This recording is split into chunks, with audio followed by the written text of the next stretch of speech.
Hi guys, and welcome back to my channel. So if you follow me on Snapchat and Instagram, you know that I've been on this serious lifestyle change. You'll never ever hear me call it a diet because I'm not dieting. So I asked you guys to ask me a couple questions. I'm gonna pretty much read those questions and answer them and just kind of piggyback off of, you know, what you guys are asking me. I want to share my struggles. I want to share my successes with you guys. So I'm just pretty much gonna be open book about my weight loss. So we'll just go ahead and start with the first question that I got. How do you get the courage to go work out when you have no motivation or anyone to go work out with you? So it's pretty much routine for me now. So I feel like I kind of have to get up and go. Of course, there's days when I don't want to. I don't have someone to work out with you. I feel like you can go on your own. Maybe if you have a personal trainer, that can be your motivation. I know people use me as their motivation. Personally, I don't like working out with other people just because I noticed when I have in the past, they're not taking it as seriously as I am. I feel like you need to have someone who's on the same level as you, who, you know, has the same goals as you. That way you guys kind of keep each other motivated. But if you feel like you have to have someone, I would find a gym buddy, find a friend who is serious about working out. That way you guys can do it together. What was the first changes you made into your food intake? What were you eating in the beginning of your lifestyle change? Did Weight Watchers. I would definitely say Weight Watchers is a great start if you are, you know, just starting your journey, because Weight Watchers is going to teach you portion control. In the beginning is that I didn't really know what foods I was supposed to be eating. I did not have a trainer at the time, so I was just kind of doing it on my own. I was that girl who thought those naked juices were healthy. I was that girl who thought granola bars were healthy. I used to eat the Kellogg's protein bars and the Kellogg's protein shakes. Terrible. So much sugar in those and not even enough protein. So once you really find out, you know, what you are supposed to be eating, that definitely makes it easier. When starting your weight loss journey, how did you get motivated to not give up? So you get motivated by seeing the results, and that is the best part. Like, when you know, go try on those pair of pants or that top that didn't fit a few months ago, and then you put it on and it fit, that tells you that you've been doing work and that you've been making progress. A lot of you know I don't do the scale ever, so weighing yourself can be very discouraging. That is just a number. That number honestly means nothing. That number doesn't mean how many inches. That doesn't tell you how many inches you lost, how much fat you lost. So what kept me motivated was just seeing results. Did your feet shrink? No, my feet are the same size. They're just not as wide, but they are the same size. Your favorite music to listen to while you work out? So trap music is really where it's at. I'll do house music sometimes, but mostly trap music. Have you always struggled with your weight? Yes, I've always, as I mentioned before about like the ride thing, I've always been smaller. I've always been big. I've always been overweight. So yes, I've always struggled with my weight. Basically, when I first started with my new trainer, where I'm at now, she had me doing stuff that I had never done before. So it put my body in shock. So I lost weight really fast. That motivated me to keep going. But eventually, when you keep doing the same thing, your body, it stops and you hit a plateau. And I hit that plateau. I was doing what I was supposed to be doing in the gym. I was not always doing what I was supposed to be doing outside of the gym, and that is the eating part. Your eating is the most important. It's 80% food, 20% workout. So by me seeing those results so fast, that kept me motivated. But when I hit that plateau, I kind of stayed there for a very long time. And that's why you didn't really see me losing a lot of weight. This is why I do not weigh myself, because I made the mistake of weighing myself every so often and the number was not changing. The number went up a couple times. And when you hit that plateau, you kind of just, you're coasting. And that's when you got to change up the program. I'm changing up the program. I'm doing kickboxing. I'm doing hiking. I'm doing my small group training. I'm doing all these different kind of things. And it's just like, I'm putting my body back in. So this question is about meal preps. She says, I have a hard time with meal preps and adding 3 meals plus snacks. I work full time. So honestly, meal prepping is going to be the best thing. You can't go each day trying to figure out what you're going to eat each day. You have to meal prep. So if Sunday is your Saturday and Sunday, if that's your off day, you have to dedicate a few hours on Sunday evening to knock out your meals for the week. That's honestly the best thing that you could do, unless you want to pay for a meal prep service. But if you have the money for that, and if you can afford it, I would definitely do a meal prep service if you really just don't have time to cook. You have to change it up. You have to change what you're eating.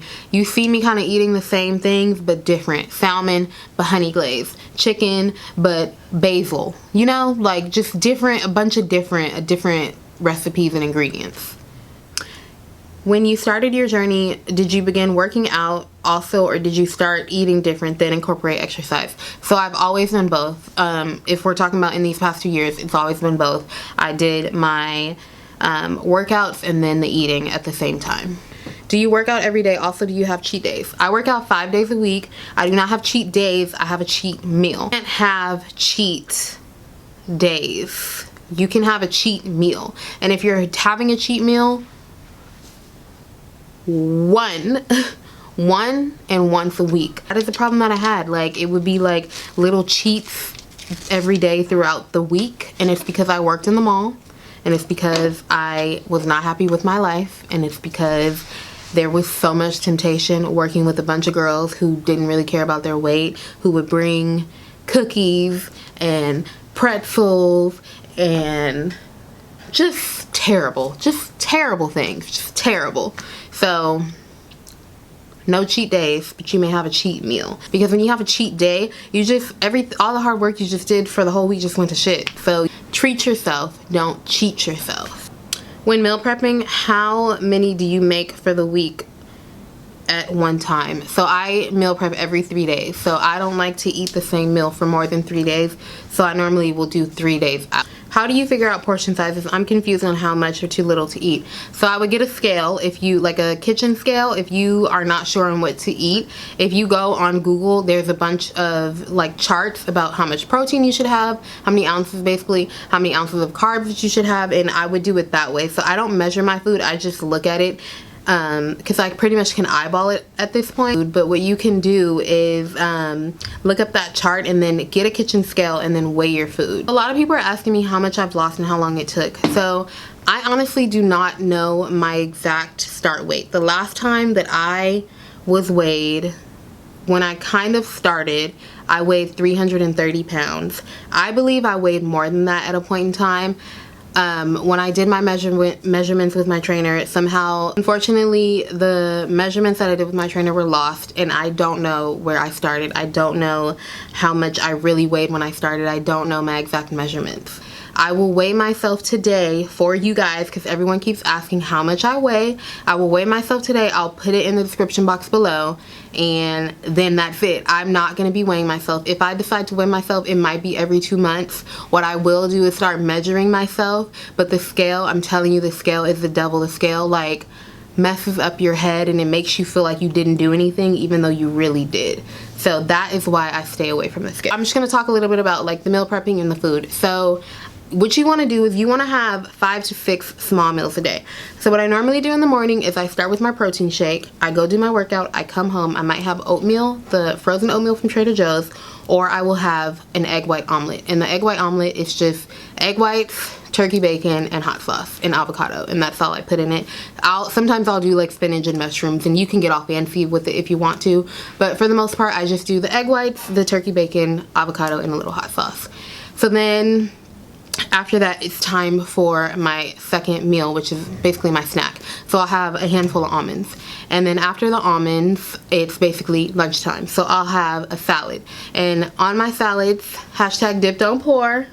Who know about it? Who know about the dip don't pour movement? But basically, you want to dip your salad into the dressing, not pour the dressing. Snap fam, where y'all at? I know y'all know. And I'm so proud of all of you guys who are like really on your dip don't pour hype. Everybody who's doing their detox water, drinking this water. On a side note, I am so happy that I realized that drinking water is this important, and I can't believe it took me this long to realize it. Like, drinking your water is so freaking important. So make sure you're drinking a gallon a day. So make sure you're drinking plenty of water. When my sister told me that water is #1 and it flushes everything out, and it's like I had heard that before, but I just never really paid attention to it. So when she told me that, I was like, okay, let me start drinking water, and I see the biggest difference, like the biggest difference. So you have to make sure you're drinking your water. So then after I have my salad, it's maybe time for another snack. So I might have an apple and some almond butter. And then 3 hours later, it's time for dinner. So I'll have my salmon, and I'll have my Brussels sprouts. Now I'm really focusing on doing the protein and then just the vegetables. It's definitely hard to change that if you're not used to eating that way. You have to get the right types of seasonings. You have to get creative with, you know, what you're eating. You really have to be changing it up, because if you keep eating the same thing, then obviously you're gonna get bored with it. And then drinking plenty of water, like I said, that's number one. So that would pretty much be my 5 to 6 small meals in a day. So as far as my exercises and my workouts, it's pretty much whatever my trainer has us doing that day. Monday is always leg day. Tuesday I will go hiking. Wednesday is arm day. I'll do the tire drag. Basically it's the rope around your waist and then the tire, and you're basically dragging the tire. I try to do at least 3 miles. Sometimes it'll be 2 to 3 miles. Thursday, I go back on the hike, or I'll do the stairs. I might go to Planet Fitness just to get my cardio in. And then Friday is leg day again. So when I'm with her, we do a bunch of different things. I always post the workouts on Snapchat. What I suggest, because I don't always get to show you what I'm doing, what I suggest is taking a screenshot of the workouts that I'm doing and then type into Google the name of the workout, and it's gonna come up. Even video is gonna come up, and it's gonna show you how to do it. So if you don't have access to a personal trainer, that's gonna be the best way for you to be able to basically do these workouts on your own. Working out is definitely really important. Just like food is more important than working out, for sure, but working out is still important, so that way you're not getting flabby and having a bunch of loose skin. I always thought that lifting weights would make me like big and broad. So even like starting with my trainer, I was like looking at her like, girl, why do you have me doing all these weights? She had me doing all these weights, and I'm like, girl, I'm not trying to be a bodybuilder. I'm not trying to get bulky. And I didn't realize that until I started to see like, okay, everything is tight. Like I'm not flabby at all. Like the only thing that is like shakes is my arms, but like my butt is tight, my legs are tight, like everything is tight. So make sure you're doing weights in addition to cardio. So now that I've been doing my cardio in addition to my regular workout, I definitely see a huge difference. Like cardio is seriously life. So kickboxing is cardio, the elliptical is cardio, walking is cardio, jogging, you know, all that stuff is cardio. So, but remember to change up the program so that way you can continue to be successful on your journey. I want all of you guys to be following me on Snapchat, because I share everything on there and it's only gonna get better.